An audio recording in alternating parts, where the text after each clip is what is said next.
নন্দজিকে শ্রদ্ধা প্রীতি নমস্কার। এখানকার প্রধান শিক্ষিকা মহোদয়া সহ অন্য শিক্ষিকা শিক্ষাকর্মী যারা রয়েছেন নাসিগ্রাম বালিকা বিদ্যালয়ে, তাদের সকলকে অনেক অনেক শ্রদ্ধা। স্থানীয় সুধী সজ্জন মণ্ডলী, অভিভাবক অভিভাবিকা, ভক্তমণ্ডলী, আপনাদেরও অনেক অনেক শ্রদ্ধা নমস্কার জানাই। নাসিগ্রামে শ্রীরামকৃষ্ণ আশ্রমের যারা পরিচালক মণ্ডলী, তাদেরকে কৃতজ্ঞতা জানাই। এখানে এই অনুষ্ঠান করার সুযোগ তারা করে দিয়েছেন এবং এত সুন্দর আতিথেয়তা, সেজন্য আমি আন্তরিকভাবে কৃতজ্ঞ আপনাদের কাছে। আর যাদের জন্য অনুষ্ঠান, সেই ছাত্রী বোনদের অনেক অনেক শুভকামনা জানাই। আমার শরীরটা খারাপ, একটু গলাটা বসে গেছে, বুঝতে পারছ। তা সৌম্যদা যত ওজস্বী কণ্ঠে কথা বলতে পারছে, আমার সেটা এখন সম্ভব নয়। এরপরে তোমরা সেবাপরানন্দজির কাছে ওরকম খুব ওজস্বী কথা শুনবে। তার আগে আমরা যে কোনো অনুষ্ঠান করার আগে প্রার্থনা করি। এই প্রার্থনাটা আমি বলবো, সমবেতভাবে করব, আমার সঙ্গে শুনে শুনে বলব, ঠিক আছে? সোজা হয়ে বসে। এবং যে শব্দগুলো উচ্চারণ করব, দেখবে অনেকগুলো শব্দ আমাদের জানা থাকবে, কতগুলো গুণের কথা এর মধ্যে থাকবে। এই গুণগুলো এই মুহূর্তে আমি তুমি অর্জন করছি, লাভ করছি, এরকমটা অনুভব করব। এই দিনটা দেখো, আর সারা জীবনে কারো ক্ষেত্রেই কিন্তু ফিরে আসবে না। এই মুহূর্ত, যে মুহূর্তটা অতীত হয়ে যাচ্ছে। আমার ঘড়িতে এখন দেখছি, ধরো 3টে পুরো যদি হয়, 3টে বাজতে ধরো 1 মিনিট বাকি ছিল, 2:59 এক সময় এই ঘড়িটায় ছিল। এই 2:59 মিনিট আর কেউ কখনো ফিরিয়ে আনতে পারবো? এখন 3টে বেজে গেছে, মানে পুরো 2:60 মানে 3টে হয়ে গেছে। এই যে 2:59 ছিল, এই 1 মিনিট যে চলে গেছে, 1 মিনিট সারা জীবন তপস্যা করলেও কি 1টা মিনিটে ফিরিয়ে আনতে পারবো? কেউ পারবে না, তাই না? সেজন্য সময় যাতে অপচয় না হয়। একটু সুন্দর কথায় বলে, time wasted is life wasted. সময় নষ্ট মানে জীবন নষ্ট, ঠিক আছে? সেজন্য প্রতিটি শব্দকে অনুভবে আনার চেষ্টা করব, খুব মন প্রাণ দিয়ে করব। বড়রাও ইচ্ছে করলে উচ্চারণ করতে পারে। বলো একসঙ্গে, ওম অপবিত্র পবিত্র বা সর্বাবস্থাম গতোপি বা যস্মরেৎ পুণ্ডরীকাক্ষম স বাহ্যাভ্যন্তর শুচিহি। এখানে সুচিতা প্রার্থনা করলাম। বলা হচ্ছে, দেখো জগতে যত শক্তি আছে না, পবিত্রতার শক্তি সবচাইতে বেশি। স্বামীজি বলছেন, truth, purity and unselfishness, wherever these are present, there is no power below or above the sun to crush the possessor thereof. Equipped with these, one individual is able to face the whole universe in opposition. এর অর্থ কি? Truth মানে জানো সত্য, purity মানে পবিত্রতা, আর unselfishness হচ্ছে নিঃস্বার্থপরতা। যার মধ্যে সত্য আছে, পবিত্রতা আছে আর নিঃস্বার্থপরতা আছে, তার মধ্যে এত শক্তি হয়, সূর্যের নিচে এবং সূর্যের উপরে এমন কোনো শক্তি নেই যে তাকে পরাজিত করতে পারে। যার মধ্যে এই 3টে জিনিস আছে, অর্থাৎ সত্য, পবিত্রতা এবং নিঃস্বার্থপরতা। হচ্ছে গোটা বিশ্ব ব্রহ্মাণ্ড তার বিরুদ্ধে দাঁড়ালেও এককভাবে যার মধ্যে সত্য, পবিত্রতা, নিঃস্বার্থপরতা আছে, সেই জয়ী হয়। সেই পবিত্রতা আমরা প্রার্থনা করেছি। তারপরে বলো, তমেব মাতা চ পিতা তমেব তমেব বন্ধুশ্চ সখা তমেব তমেব বিদ্যা দ্রবিণম তমেব তমেব সর্বম মম দেব দেব ভূমের গরীয়সী মাতা স্বর্গাদুচ্চতর পিতা জননী জন্মভূমিশ্চ স্বর্গাদপি গরীয়সী পিতা স্বর্গ পিতা ধর্ম পিতা হি পরমং তপঃ পিতরি প্রীতিমাপন্নে প্রিয়ন্তে সর্বদেবতা যৎপ্রসাদাৎ জগদ্দৃষ্টম পূর্ণকামো যদাশিষা प्रत्यक्ष देवता वै मे तुभ्यं मात्रे नमो नमः शांति रूपां क्षमा रूपां स्नेह रूपां शुभं करीं साक्षात् भगवती देवीं मातरं त्वां नमाम्यहम् अहं नमामि वरदां ज्ञानदां त्वां सरस्वतीं प्रयच्छ विमलां बुद्धिं प्रसन्ना भव सर्वदा हर पापं हर क्लेशं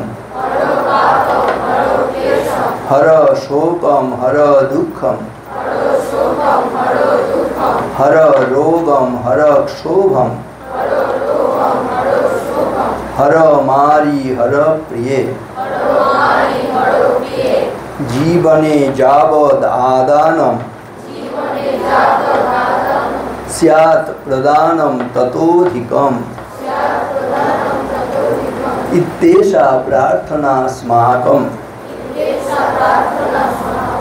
भगवान् परिपूर्यताम्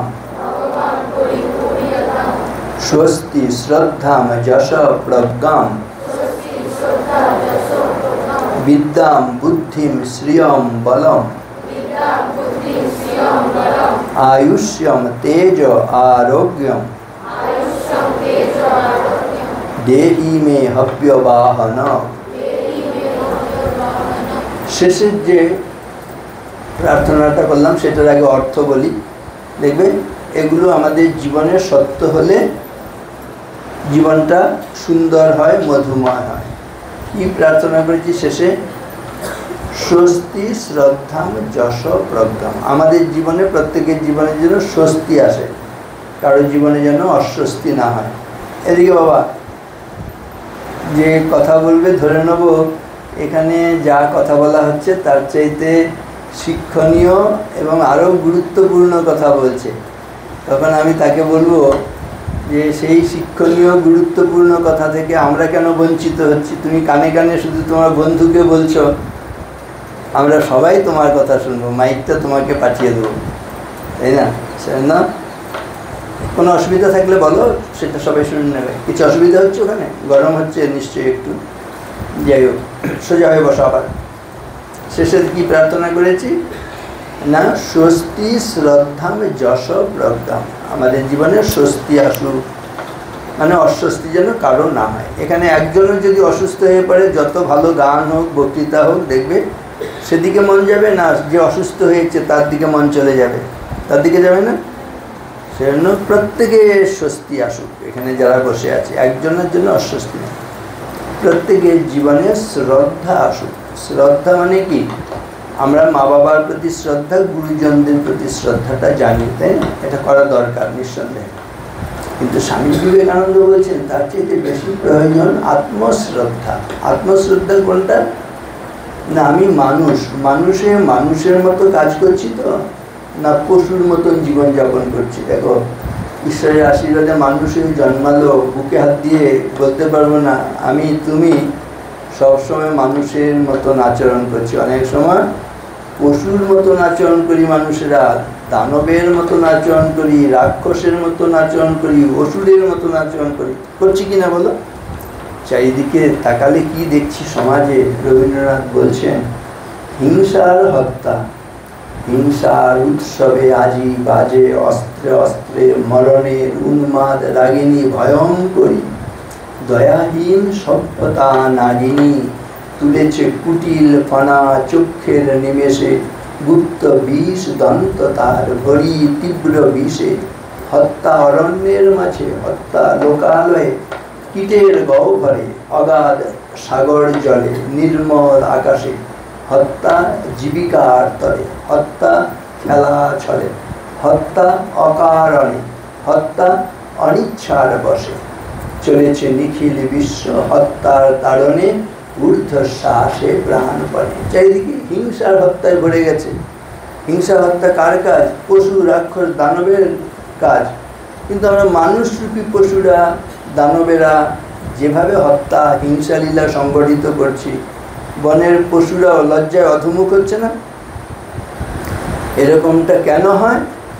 যখন আমাদের বুদ্ধিটা মলিন হয়ে যায়, তখন আমরা দেখবে মা হলে মায়ের মতন আচরণ করি না, বাবা হলে বাবার ধর্ম ভুলে যায়, স্বামী হলে স্বামীর কর্তব্য পালন করে না, স্ত্রী হলে স্ত্রীর ধর্ম ভুলে যায়, পুত্র পুত্রের মতন আচরণ করে না, কন্যা কন্যার মতন আচরণ করে না, শিক্ষক শিক্ষকের মতন আচরণ করে না, ডাক্তার ডাক্তারের মতন আচরণ করে না, ব্রহ্মচারী গৃহস্থ বানপ্রস্থী সাধু সন্ন্যাসী প্রত্যেকের জন্য ধর্ম নির্দিষ্ট রয়েছে, কর্তব্য নির্দিষ্ট রয়েছে, কিন্তু তারা তাদের ধর্ম পালন করছে না, কর্তব্য পালন করছে না। কেন? বুদ্ধিটা মলিন হয়েছে। সেজন্য যে সরস্বতীর কাছে একটা প্রার্থনা করেছি, আরেকবার করো, অহং নমামি বরদাম জ্ঞানদাম ত্বাম সরস্বতীম প্রয়চ্ছ বিমলাম বুদ্ধিম প্রসন্না ভব সর্বদা। কি প্রার্থনা? প্রযচ্ছ বিমলাম বুদ্ধি। প্রযচ্ছ মানে প্রদান করো, দাও। বিমলা বুদ্ধি মানে শুদ্ধ বুদ্ধি। আমাদের শুদ্ধ বুদ্ধি দাও। শুদ্ধ বুদ্ধি হলেই দেখবে মা একেবারে খাঁটি মায়ের মতন আচরণ করবে, বাবা একেবারে বাবার মতনই আচরণ করবে, কারণ বুদ্ধিটা শুদ্ধ। স্বামী স্বামীর মতো আচরণ করবে, স্ত্রী স্ত্রীর মতন আচরণ করবে, হ্যাঁ, ডাক্তার ডাক্তারের মতন আচরণ করবে, শিক্ষক শিক্ষকের মতন আচরণ করবে, পুত্র পুত্রের মতন আচরণ করবে, কন্যা কন্যার মতন আচরণ করবে, ছাত্র ছাত্রের মতন আচরণ করবে, ছাত্রী ছাত্রীর মতন আচরণ করবে, কারণ বুদ্ধিটা ঠিক আছে। বুদ্ধিটা যাতে মলিন না হয়, সেজন্য আমরা শুদ্ধতা প্রার্থনা করেছি প্রথমেই, তাই না? প্রয়চ্ছ বিমলাম বুদ্ধিমার প্রসন্না ভব সর্বদা। জগন্মাতা প্রসন্ন হলে, সরস্বতী প্রসন্না হলে আমাদের সব অভাব দূরীভূত হয়, সব যে স্খলন পতন সেগুলো রোধ করা সম্ভব হয়। সেজন্য প্রয়চ্ছ বিমলাম বুদ্ধি। সেজন্য শ্রীরামকৃষ্ণ একটা আশীর্বাদ করেছেন, তোমাদের মনে আছে নিশ্চয়, 1 জানুয়ারি কাশীপুরে কি আশীর্বাদ করেছেন? আশীর্বাদ করি তোমাদের ড্যাশ। কে বলবে? যে মায়েরা দেখো এখানে পাঠচক্র করেন তো অনেকদিন ধরে, তারা ঠিক বলে দিয়েছেন। শ্রীরামকৃষ্ণদেব সবার কল্যাণের জন্য আশীর্বাদ করেছেন, আশীর্বাদ করি তোমাদের চৈতন্য হোক। চৈতন্য হওয়া আর বুদ্ধি শুদ্ধ হওয়ার মধ্যে পার্থক্য আছে। চৈতন্য হওয়া মানে শুদ্ধ বুদ্ধি হওয়া, নির্মল হওয়া, তাই না? চৈতন্য হওয়া মানে হুঁশ থাকা, চৈতন্য হওয়া মানে বিচার বিবেক থাকা। শ্রীরামকৃষ্ণ বলছেন কে মানুষ? যার মধ্যে মান আছে, মানে আত্মমর্যাদা বোধ আছে, আর হুঁশ আছে। হুঁশ মানে এটা যে মানুষের কাজ করছি না পশুর কাজ করছি, ঠিক না? তা এইটা আমরা চাই, আমাদের যাতে চৈতন্য আসে, আমাদের যাতে বিচার